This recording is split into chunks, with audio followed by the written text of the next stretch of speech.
కాంగ్రెస్ సర్కార్ 5 ఏళ్లు ఉంటుందో ఉండదో 6 గ్యారంటీలు ఏమైనాయి కిషన్ రెడ్డి ఫ్రీ జర్నీ కల్పిస్తే హామీలన్నీ అమలైనట్టేనా ప్రజలు రైతులను కాంగ్రెస్ మోసం చేస్తుందని ఆరోపణ చెవెళ్ల పార్లమెంట్ సెగ్మెంట్ లీడర్లతో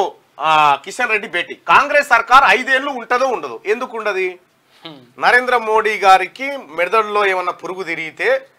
కిషన్ రెడ్డి గారికి ఏమైనా లాలూచితనం అలవాటైతే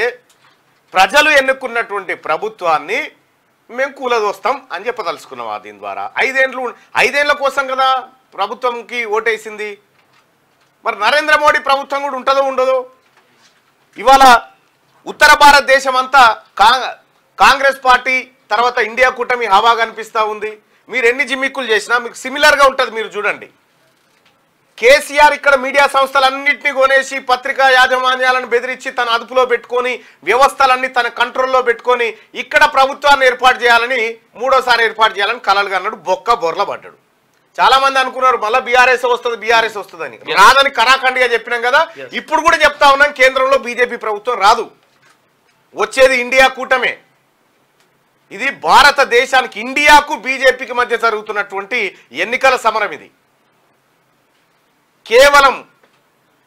దేవుడిని ముంగట పెట్టి ఓట్లాడుకునే పరిస్థితికి భారతీయ జనతా పార్టీ పోయింది 100% చెప్తా ఉన్నాం రాముడిని మొక్కుడే రాముడిని మొక్కుతాం బీజేపీని దొక్కుతాం ఇది రాముడు మావాడు మా అందరి వాడు ఈ ప్రజలందరి వాడు ఏదో బీజేపీ ఎన్నికల పార్టీ అంబాసిడర్ అయినట్టుగా మీరేదో చెప్తా ఉన్నారు కానీ కాదు